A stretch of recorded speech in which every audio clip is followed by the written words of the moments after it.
the Association of Certified Fraud Examiners. Together, reducing fraud worldwide. The expressions are shown on the face for 7 emotions. We've got surprise, anger, sadness, happiness, fear, contempt and disgust. Those 7 emotions, called the basic emotions, display the same way on your face regardless of where you are in the world. So these are universal, not culturally specific, and the evidence is strong to support that. And if you know what sadness, or genuine sadness, looks like, which is a lifting of the eyebrows or a dropping of the mouth, not what most people think, which is a pout, which is the brows down and lip out. So if you know genuine sadness is the brows upwards, then if you can see that leak from the face, if a colleague says, "How are you feeling today?" and I say, "I feel fine," sometimes that happens very quickly, 1/25th of a second. That's what we call a microfacial expression. And often we don't know we're leaking that, because this comes from the cranial nerves from the centre of the emotional part of the brain onto the face, and the 43 muscles react a lot quicker than the muscles that we choose to use to send a signal with our brows maybe. So those micro-expressions give us a clue of the emotion they're really feeling. So, how do you feel today? I feel fine. That's a lie. And because I'm maybe feeling sad from something that's just happened this morning, but I don't want to share it with you because I'm in a hurry or I'm not in a state right now to tell the story, and therefore, or I might not respect my boss who asked me the question and I don't want to talk to you. But I'll say fine, maybe with a social smile, to pass that event by. Because I don't want to share my real emotions with them. But this is valuable in fraud investigations, because if someone is claiming to feel regret, sadness, happiness, disgust, anger, and the muscles that leak in the microexpression contradict that, they're inconsistent, then that's interesting. The way to tell the difference between whether the reaction is anxiety, fear of being disbelieved, or fear of being caught in a lie, is by taking baseline.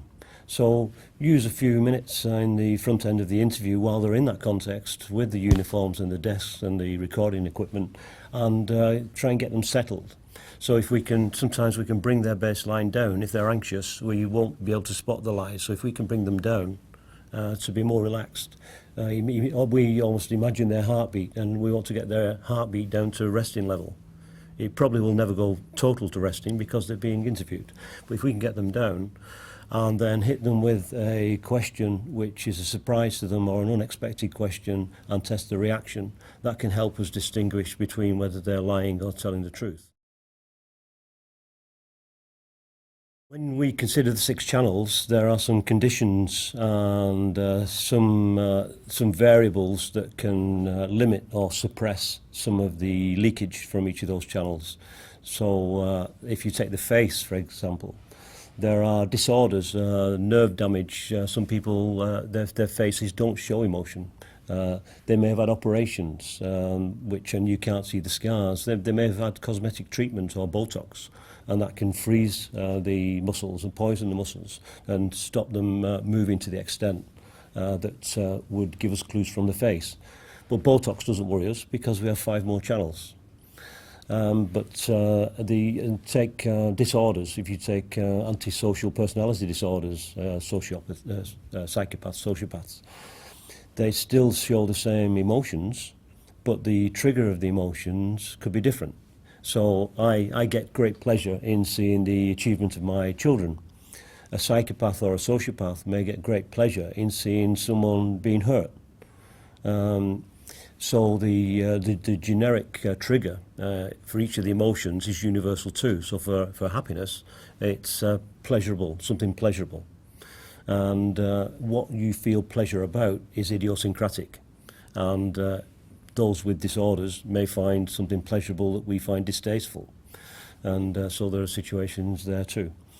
Use of drugs, or you can suppress the autonomic nervous system by using drugs that can calm you down, so anti-anxiety drugs. And so people won't be reacting to the extent that you would expect. And some people have tried that before they go for polygraph tests, for example.